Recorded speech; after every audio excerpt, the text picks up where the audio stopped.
ஆண்டவரும் உச்சகமாயிருக்கிற இயேசு கிறிஸ்துவின் நாமத்தினாலே மறுபடியுமாக சேரன் மகாதேவி குணசேகரன் குடியிருப்பு திருச்சபை மக்கள் யாவருக்கும் புத்தாண்டு நல்வாழ்த்துக்களை கூறிக்கொள்கிறேன். தொடர்ந்து இந்த ஆண்டு தேவனுடைய தயவும் கிருபையும் அவருடைய வழிநடத்தலும் நம் மனங்களோடு கூட நிறைவாக தங்கி இருப்பதாக. ஆமென். ஹல்லேலூயா. எத்தனை பேர் சந்தோஷமா இருக்கிறீங்க?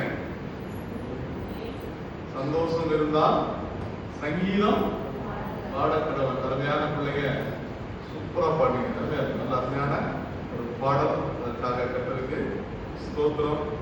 தொடர்ந்து நாளிலும் ஆண்டவர் நம்மோடு கூட பேசும்படி ஆண்டவரே இந்த புதிய ஆண்டிலே எங்களோடு கூட என்ன பேச சித்தமாக இருக்கிறீரோ அதை பேசும் என்று சொல்லி எல்லாரும் தலைகளை தாழ்த்தி ஆண்டவரை நோக்கி நாம் கொண்டாடலாம்.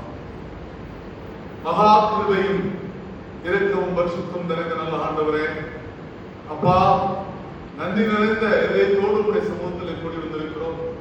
புதிய ஆண்டிற்குள்ளாக பிரவேசிக்கும் போது அந்த சந்தோஷம், அதுவும் தேவனுடைய சமூகத்தில் இருந்து கொண்டே ஆண்டவரே இந்த புதிய ஆண்டுக்குள்ளாக ஆண்டவரை நாங்கள் பிரவேசித்த அந்த மகிழ்ச்சி அதை அளவிட முடியாத ஆண்டவரே. அந்த ஆண்டிலே அப்படியே உண்மை ஆராதித்து அப்படியே உடைய வசனத்தை நாங்கள் கேட்டு அந்த வசனத்தின்படி வாழ எங்களுக்கு அனுப்புதலும் செய்வதாக. பேசுகிற உடைய பிள்ளையை மறைத்து பரிசுத்த ஆவியானவர் எங்களோடு கூட ஈடுபடும். நீர் பேசு, நாங்கள் கேட்கிறோம். கேட்டு அதன்படி நடக்க எங்களுக்கு பலனைத்தார். தாழ்த்தி திருக்கிறோம், தருகிறோம். இரட்சகரே இயேசு கிறிஸ்துவின் வழியே மன்றாடுகிறோம் நல்ல ஆண்டவரே. ஹல்லேலூயா. எடுத்தவர்கள் வாசிக்கலாம். நம்முடைய திருமண்டலத்திற்குரிய சட்ட வாக்கியத்தை நாம் வாசிக்கலாம். ஏசாயா தீர்க்கதரிசியின் புத்தகம் 58ஆம் அதிகாரம் 12வது வசனம். உன்னிடத்திலிருந்து தோன்றினவர்கள் பூர்வ முதல் பாழாய் கிடந்தவற்றை பாழாய் கிடந்த ஸ்தலங்களை கட்டுவார்கள். தலைமுறை தலைமுறையாய் இருக்கும் அஸ்திவாரங்களிலே நீ கட்டுவாய். பிறப்பானதை அடைக்கிறவன் என்றும் குடியிருக்கும்படி பாதைகளை திருத்துகிறவன் என்றும் நீ பெயர் பெறுவாய். ஹல்லேலூயா. இந்த வசனத்தை வைத்து தேவ சமூகத்திலே நான் ஜெபிக்கும் போது முதலாவது ஒரு 3 காரியத்தை உங்களோடு கூட ஆண்டவர் பேசிக் கொண்டார். அதற்கு ஆதாரமாக இதே இன்னொரு வசனம் இருக்கிறது. ஏசாயா தீர்க்கதரிசியின் புத்தகம் 61ஆம் அதிகாரம் 4வது வசனம்.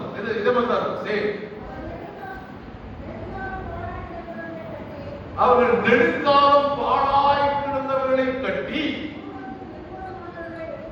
பூர்வத்தில் நிர்மூலமானவைகளை எடுத்து தலைமுறை தலைமுறையாய் இருந்து கிடக்கிற பாழான பட்டணங்களை புதிதாய் கட்டுவார்கள். ஹல்லேலூயா. இதுல நமக்கு எக்ஸ்ட்ரா கிடைக்கக்கூடிய ஒரு வார்த்தை என்னதுன்னா புதிதாய் கட்டுவார்கள். கட்டுகிறது சந்தோஷம் தான், சரியா? இதுக்கு நம்ம ஒரு அருமையான தலைப்பு கொடுக்கலாம். என்ன தலைப்பு கொடுக்கலாம்னா புதிய ஆண்டிலே புதிதாய் கட்டுவீர்கள். ஹல்லேலூயா. இந்த புதிய ஆண்டிலே புதிதாக கட்டுவீர்கள். அது உங்களுடைய தொழிலாக இருந்தாலும், உங்களுடைய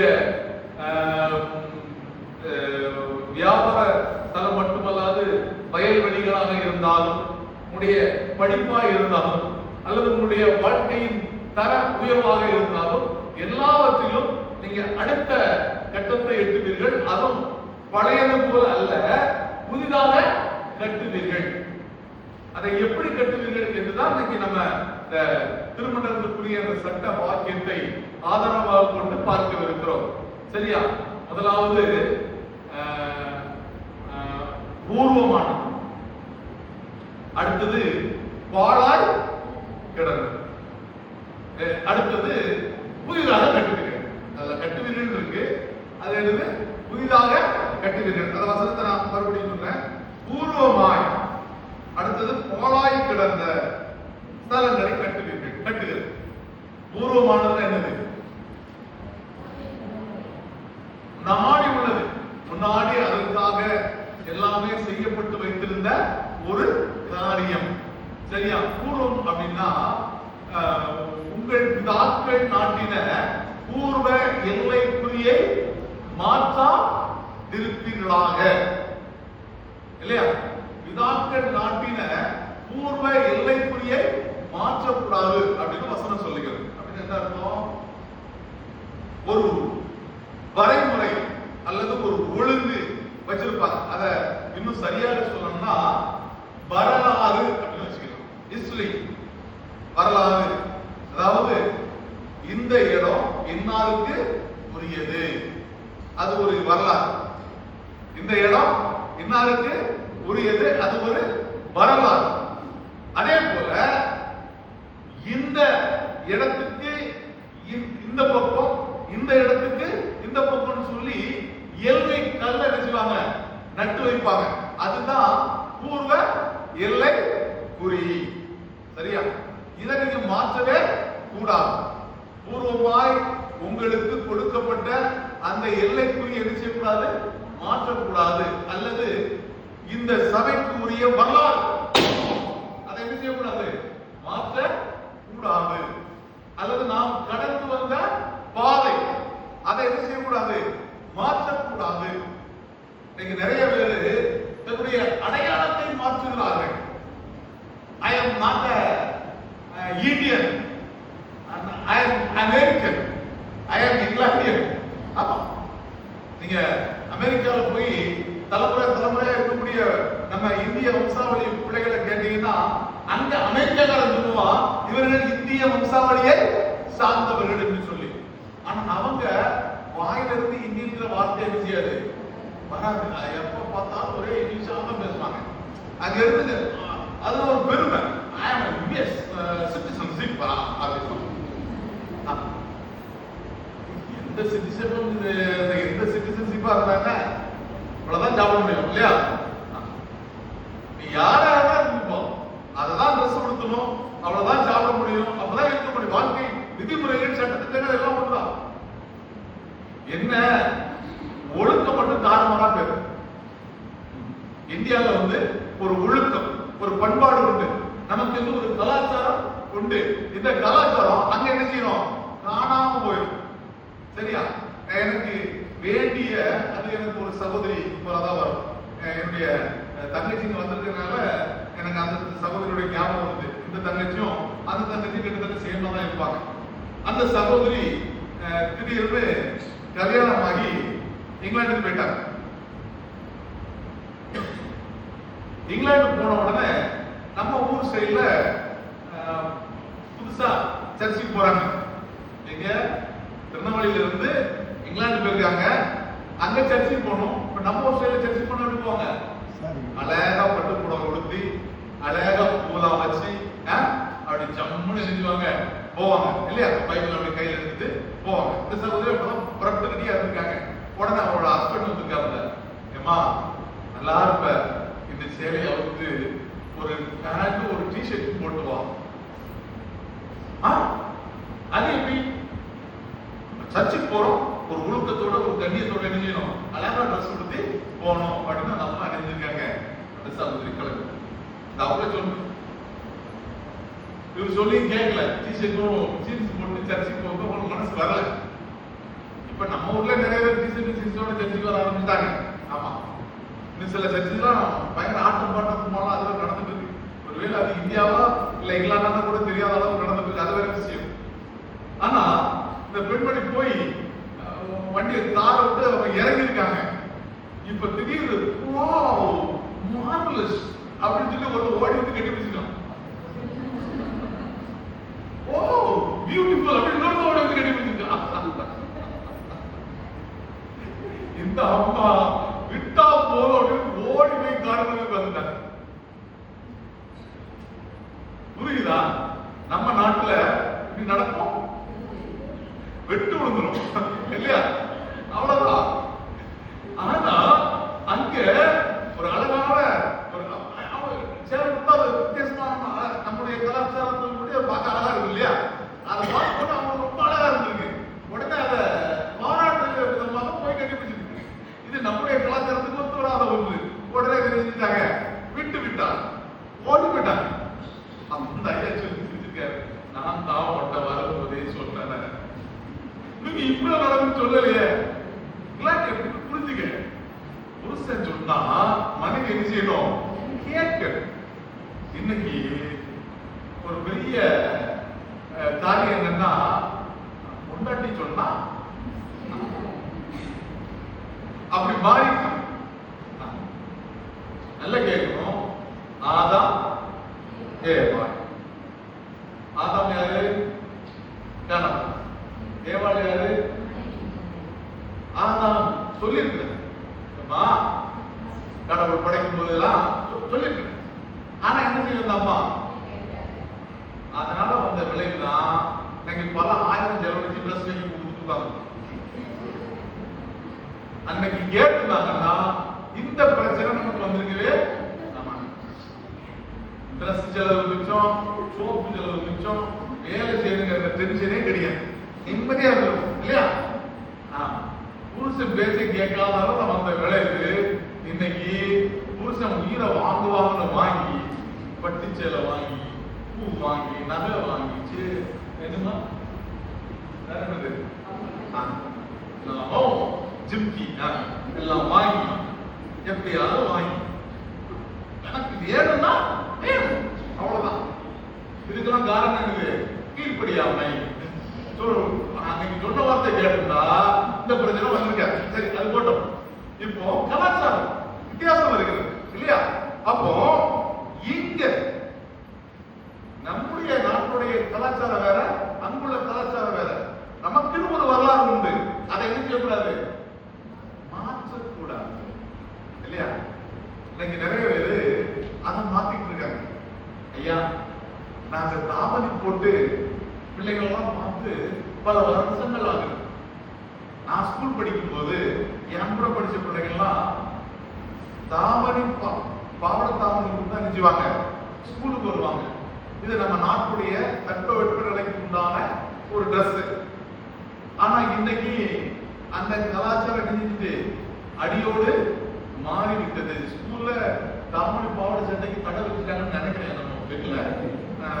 இப்ப எல்லாருமே அப்படி நீட்டா தலைவலி வர மாதிரி ஒரு நீட்டா ஒரு ட்ரெஸ் ஜம்முன்னு, அது கூட நல்லா இருக்கு, பிரச்சனை இல்லை. ஆனா அதையும் நம்ம மக்கள் துப்பட்டாவை இப்படி போனதுன்னா இங்க காலத்துல சுத்தி சுருக்கு போட்ட மாதிரி மாட்டி போடுது.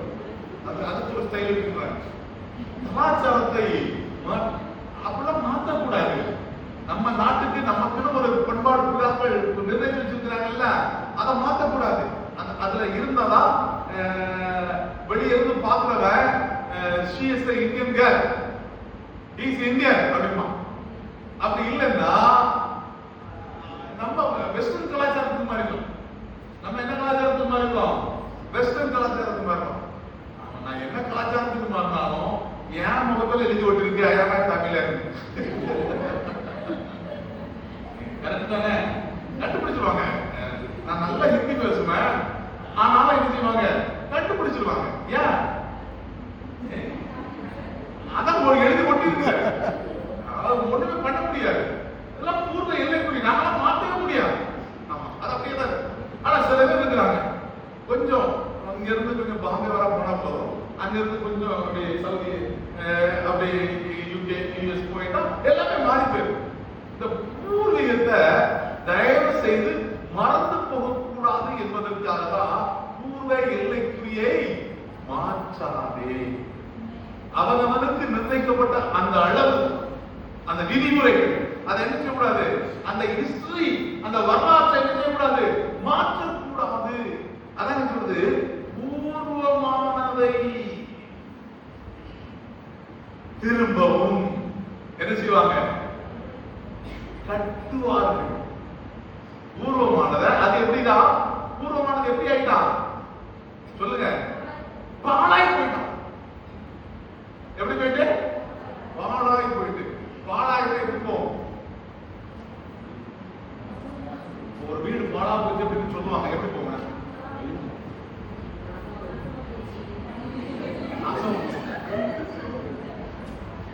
இருந்தா பாழா போகும் அப்படின்னா பயன்படுத்தாமல் இருந்தார். புரியுதா உங்களுக்கு? என்ன செய்யணும்? இப்ப வீடு இருக்கு, வீட்டை கரெக்டா தூத்து துடைச்சி ஒட்டடமா அடிச்சு கிளீன் பண்ணி வச்சா அது பாழா போகாம அப்படியே நல்லா இருக்கும். ஆனா அதை பயன்படுத்தாம அதை கண்டுக்காம விட்டுக்கிட்டா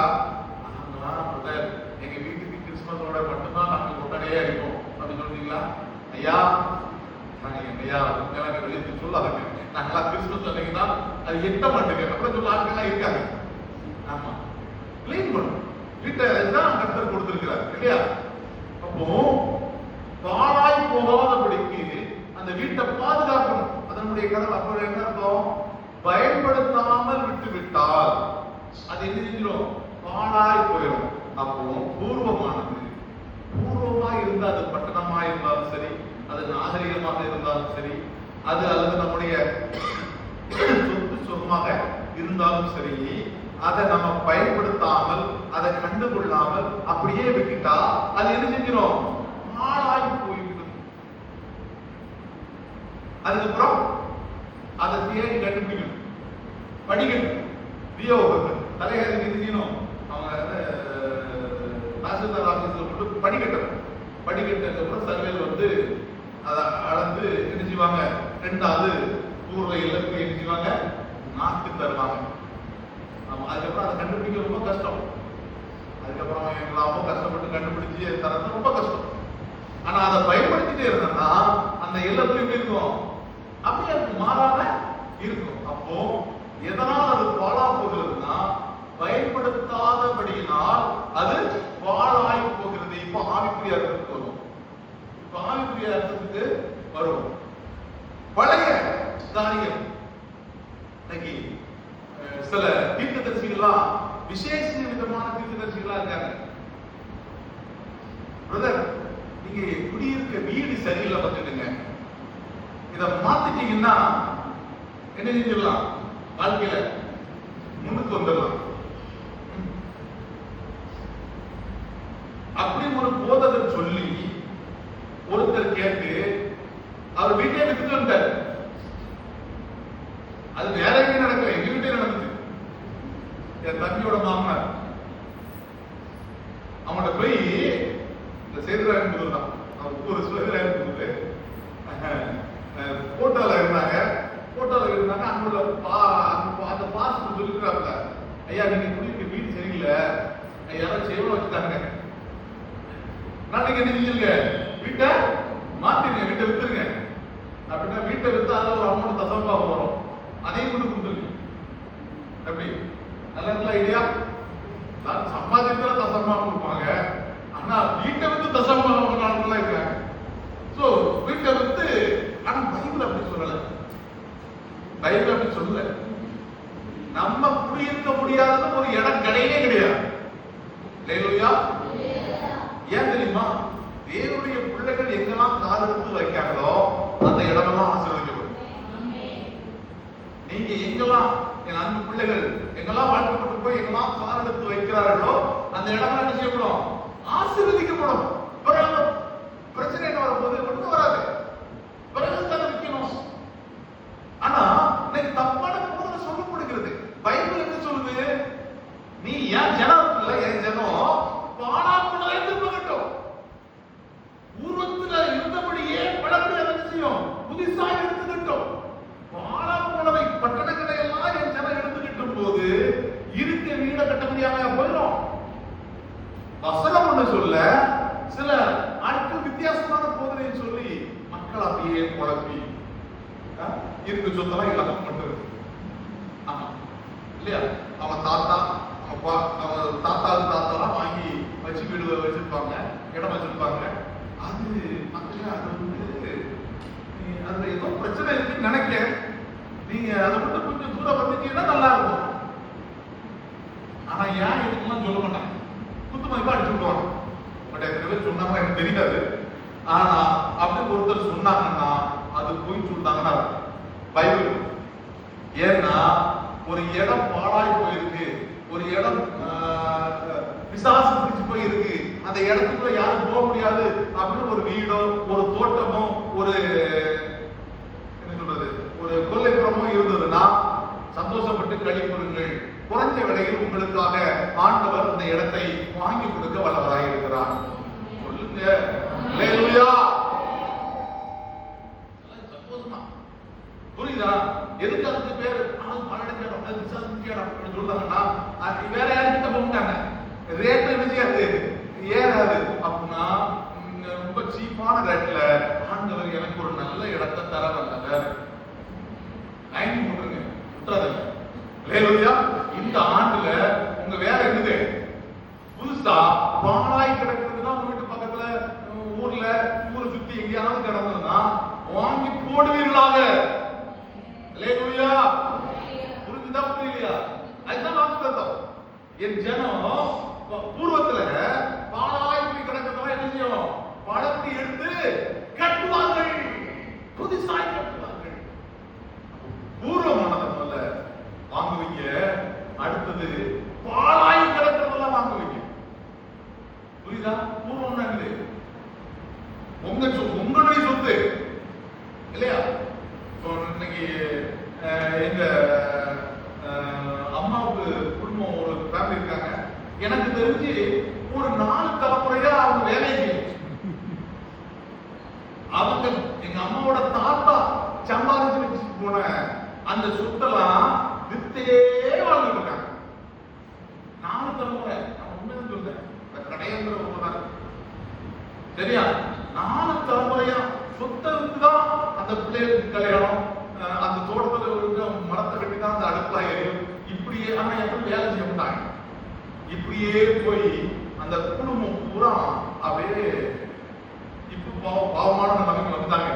கொஞ்சம் கடைசியா கொஞ்சம் சொல்லுவாங்கல்ல, அந்த கொஞ்சமா விட்டது அதை தூக்கி கொண்டாங்க விழாவில் இருக்காங்க.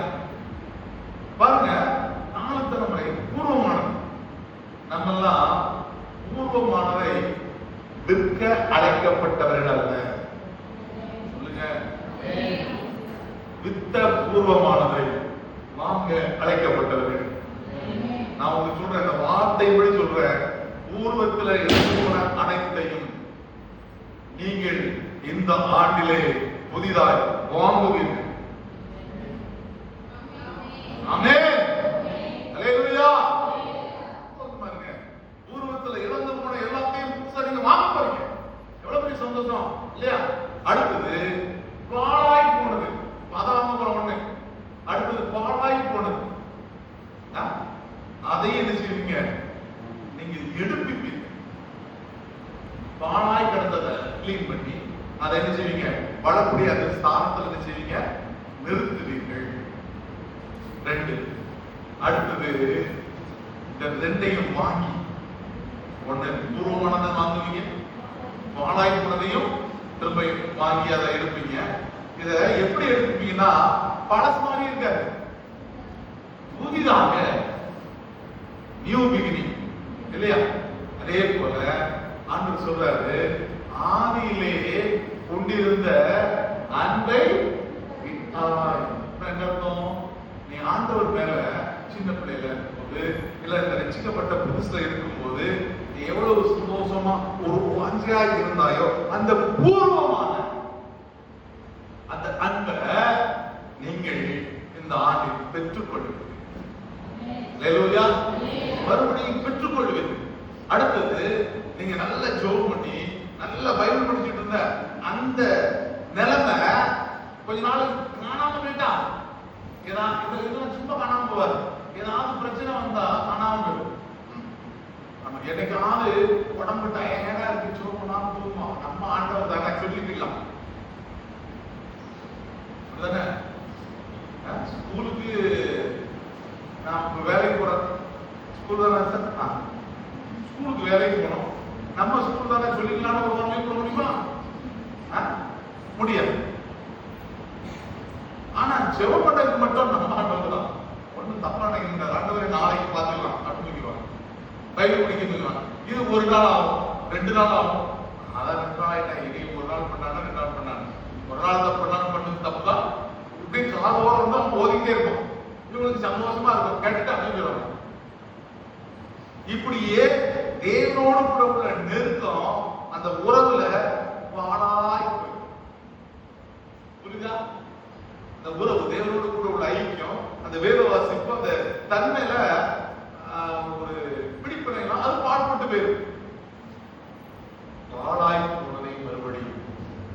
சொல்லுங்க, கட்டுவீர்கள்.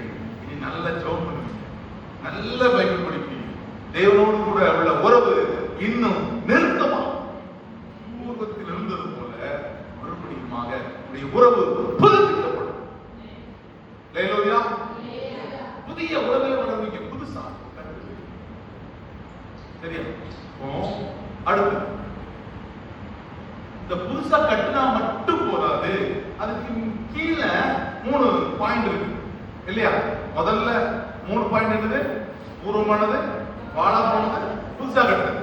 மறந்துடக்கூடாது. 3 இங்கிலீஷ்ல பி வச்சுக்கிடுங்க. பி பி பி பி பூர்வமானது, வாழா போனது, புதுசா கட்டுறது. இந்த 3ஐயும் நீங்க செய்வீங்க. அடுத்தது கீழே அப்படியே வந்தீங்கன்னா, அந்த திறப்பானதை அடைக்கிறவனாயும், இந்த வசனத்தில் என்ன போடுங்க? திறப்பானதை அடைக்கிறவன் என்ன அர்த்தம்?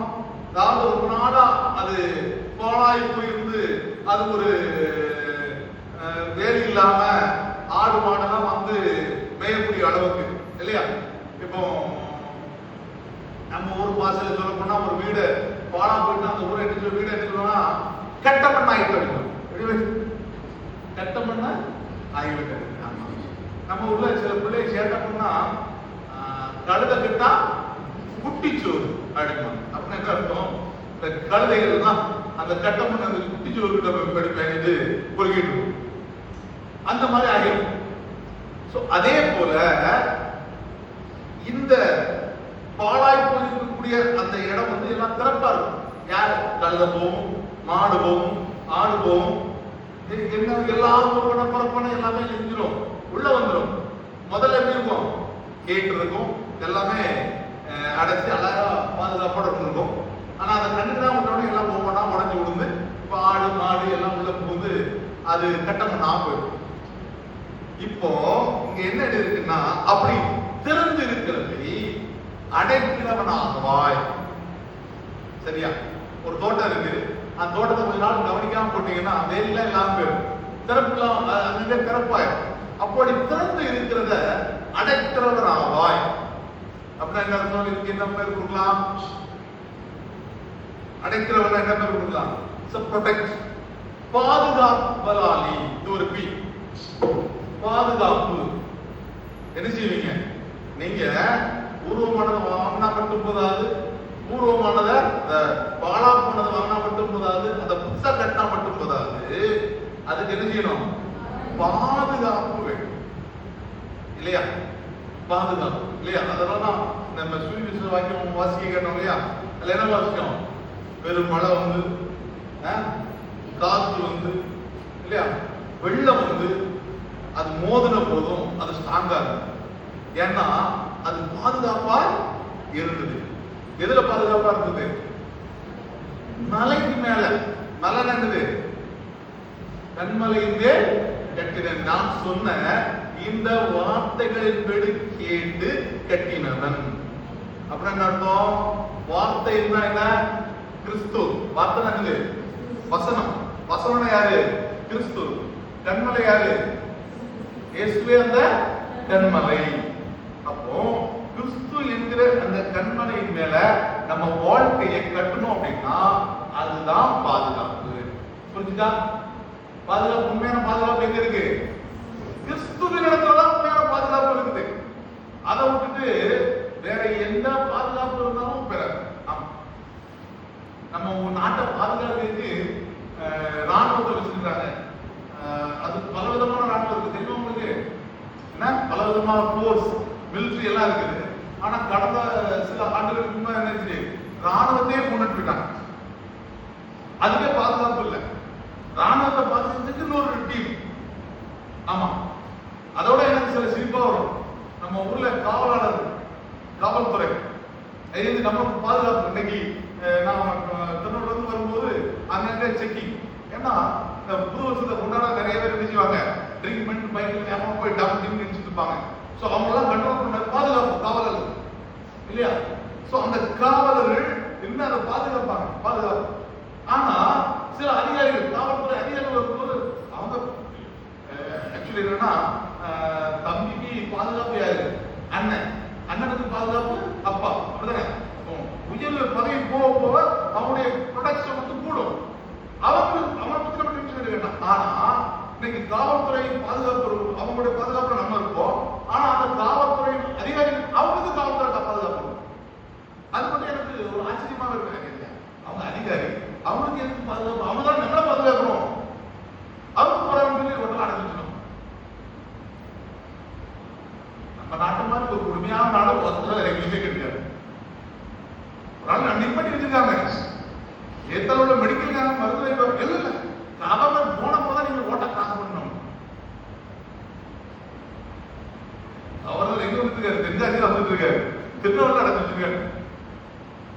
இப்படி ஒரு கொடுமை இந்தியாவில் மட்டும்தான் நடக்கும். நான் பயப்பட மாட்டேன். ஜனநாயகம் நமக்கு பாதுகாப்பு. மனுஷனுடைய பாதுகாப்புலாம் பாதுகாப்பே கிடையாது. இந்திரா காந்தி பார்த்தாங்க, அவங்கள கொண்டு நம்ம தேச பிரதமரா இருக்கும்போது அவனுடைய பாதுகாப்பு படையிலிருந்து அவன் செஞ்சான், கொண்டுட்டான். மனுஷன் கொடுக்கிற பாதுகாப்பு இப்படிதான்.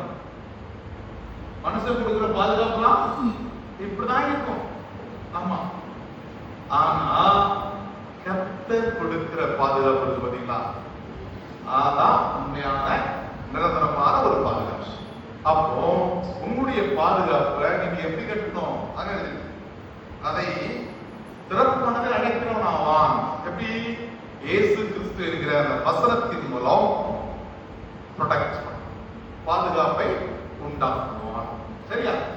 கிறிஸ்து என்கிற கண்மலை, அந்த வசனம், அந்த சத்தியத்துக்குள்ளதான் நம்முடைய பாதுகாப்பு இருக்க வேண்டும். அதை செய்வான். அடுத்தது குடியிருக்கும்படி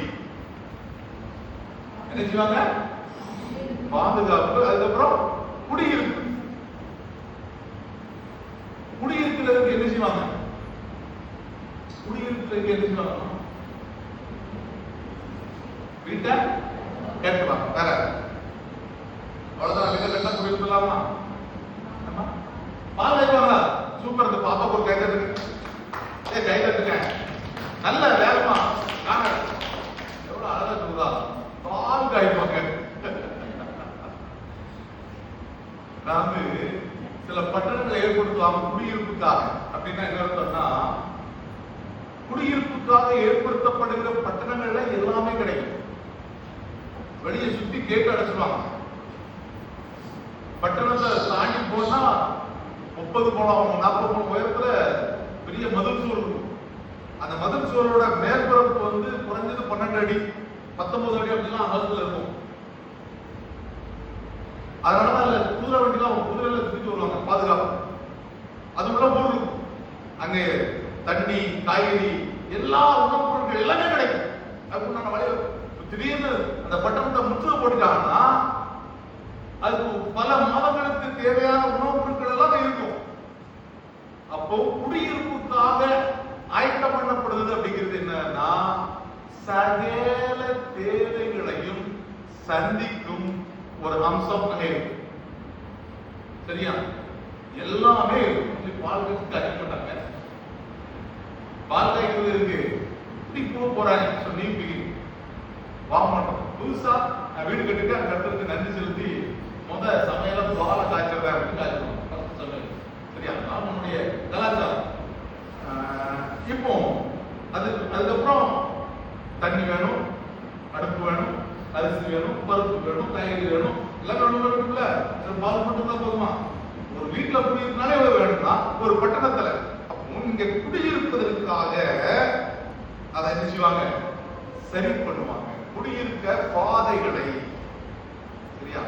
ஃபர்ஸ்ட் பாதுகாப்பு, அடுத்தது பாதை உண்டாக்கும். குடியிருக்க பாதை, பாதுகாப்பு, பாதை உண்டாக்கும். அப்படின்னா எல்லா தேவைகளையும் ரெடி பண்ணி அதை வைக்கிறது, பாதை உண்டாக்குறது. அடுத்து என்ன பண்றீங்க? திருத்துகிறவன். சரியா? அப்படின்னா என்ன இருக்கும்?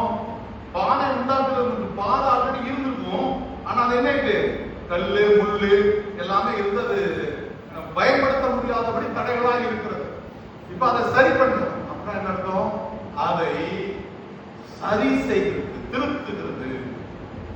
திருத்துகிற பணி செஞ்சால்தான் அது சரியானதாக அமையும். முதல் 3 பி சொன்னேன். என்ன சொன்னேன்?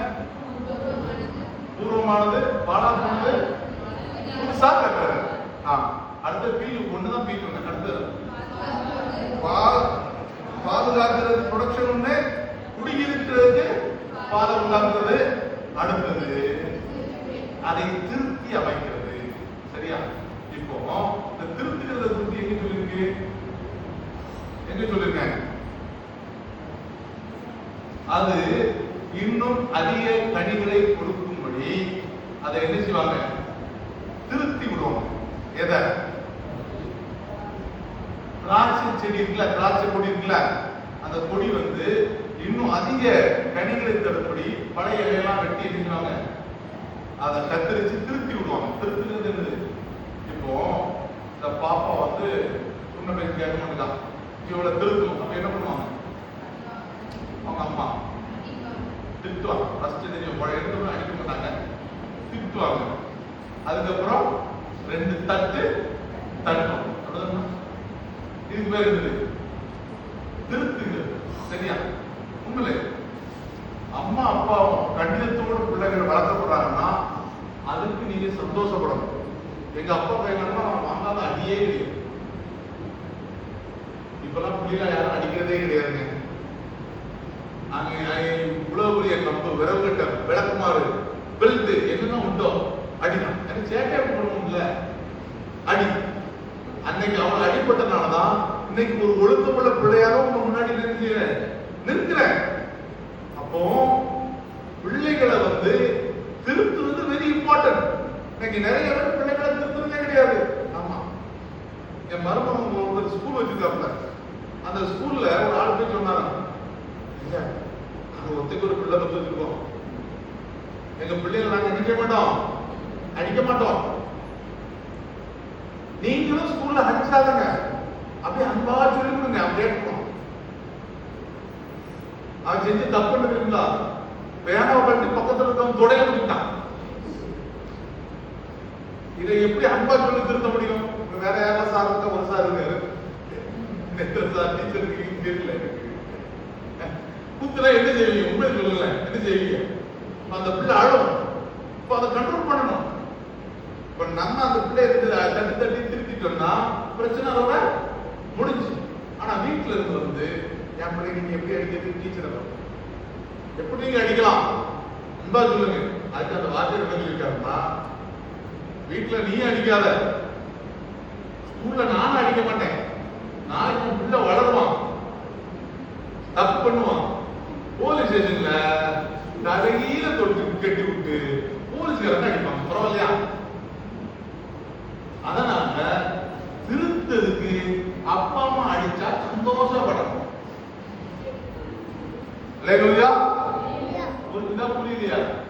பைபிள்ல சொல்லிருக்கு, கர்த்தருடைய சிக்ஷையை அற்பமாய் எண்ணாதிருங்கள், அவர் சிக்கிறார் அப்படின்னா அவர் சிக்ஷிக்காம இருந்தாலும் நீங்கள் தேசிய பிள்ளைகளாக இருக்கிறது வசனம் சொல்லுது. அப்போ கர்த்தர் திருத்துக்கிறாருன்னா, இப்ப சின்ன பிள்ளைலாம் அப்பா அம்மா திருத்துறாங்க, பெரியவங்க யார் திருத்துவா? நம்ம தப்பு பண்ணும்போது அப்படியே ஒன்று போடுவார், கேப்பியா நீங்க அடி முதல்ல எனக்கெல்லாம் நான் ஒன்று தப்பு பண்ணும்போது தண்டனை கிடைச்சிட்டுனா நீங்க கொடுத்து வைக்கிறது. ஏன்னா கர்த்தர் உங்களை தன்னுடைய புத்திரனாய் நினைச்சு இருக்கிறாரு, கண்டித்து திருத்துகிறார். அப்ப திருத்துகிறது வெரி இம்பார்ட்டன்ட். சரியா? அப்ப திருத்தம், அப்ப திருத்துறது புதுசா உருவாக்குறது கிடையாது. உருவானது அங்கேயும் இன்னொன்று மோடி கீழி இருக்கு பாத்தீங்களா?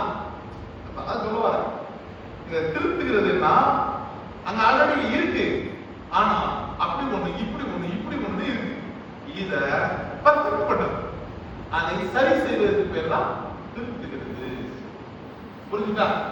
நீங்க நல்லா பேசுவீங்க, ஆனா அந்த பேச்சை கொஞ்சம் ஓவரா மற்றவங்களை குறைச்சு பேசும்போது போட்டு பேசக்கூடாது, அதுதான் திருத்துகிறது. சரியா? அதனால நம்ம ஒரு தவறு பண்ணும்போது, ஒரு தவறுதலா ஒரு காரியம் வளரும் போது அதை தடுத்து விடுவதற்கு பேர் தான் திருத்துகிறது என்றார். இப்போ இத்தனை காரியங்கள் இந்த வசனத்துல இருக்கு.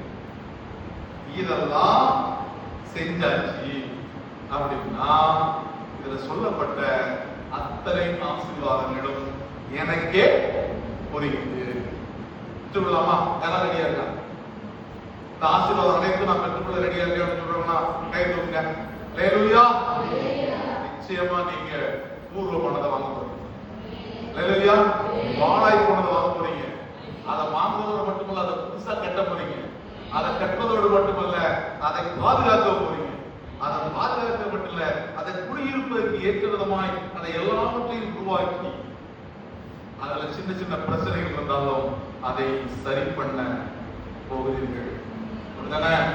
அப்படிப்பட்ட ஆசீர்வாதத்தோடு அடுத்த ஆண்டுல ஆண்டு சமூகத்துல வந்து இந்த ஆண்டு கர்த்தருக்கு சித்தமான அடுத்த ஆண்டு நம்ம கூடி ஜோம் பண்ணோம்னா இந்த பழைய வருட ஆராதனைய கூட ஒரு அரை மணி நேரத்துக்கு முன்னாடி வச்சு ஆண்டவர் செய்த நன்மைகளை சொல்லி சாட்சி சொல்லி ஒரு 5 நிமிஷம் ஒரு 2 நிமிஷம் சொல்லி ஆண்டவர் செய்யலாம்.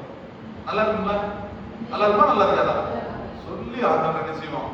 துதிப்போம். ஆண்டவர் அப்படிப்பட்ட நிறைவான ஆசீர்வாதங்களை கொடுத்து நம்மை காத்து நடத்துவாராக.